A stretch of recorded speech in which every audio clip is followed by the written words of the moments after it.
Diyan? Hello mga par, magha-harvest tayo ng okra. Okra ni Papa. Nandito tayo ngayon sa bukid. Ito mga par, oh. Libre lang ang ulam dito. Ay. Basta magpaalam ka lang sa may tanim. Sa may-ari ng tanim, ayun oh. At harvest tayo ng okra. Ayun mga par, oh. Oh. Dati agtatakaw ti okra to eh. Hindi, joke lang mga par. Itong okra na kinukuha namin mga par ay tanim ng aming papa. Si Papa Marlo. Nandito kami ngayon sa Villa Domingo. Ito. Nag-harvest tayo ng okra. Ayun. Sarap na ito mga par. Ayun. Pagpapa-order tayo ng okra. Ayun, daming okra mga par, oh. Sarap ng itong ulamin namin mamayang gabi ni bakit ko. Okra. Sarap naman na ito.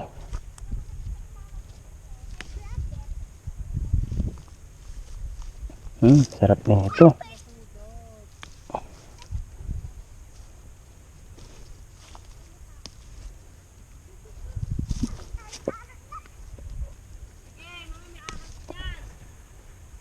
Dami ko nang nakuha mga par, oh.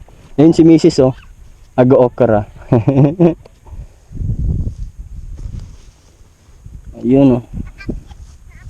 Ayun yung mga bata lang yung kinukuha natin para malambot kainin. Kasi pag malalaki na wala makakuan na. Tawag nito. Matigas na siya. Diba? Sarap na okra.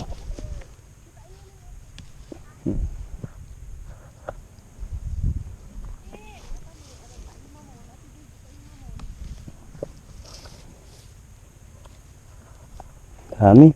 Okay na to. Nadami ka na lab.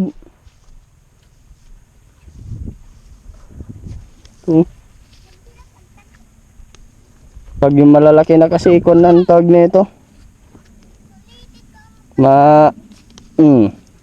Makunat na pag yung malaki na masyado. Sinasabi nilang magulang. Ito mga ganito katamtaman lang ito mga paro. Ayun o. Ayun, ito po ang aming kuha. Ahay, blessed Sunday mga par. Biyaya ng ating Panginoon. Okra, napakasarap na ulamin. Huwag yung malalaki lang.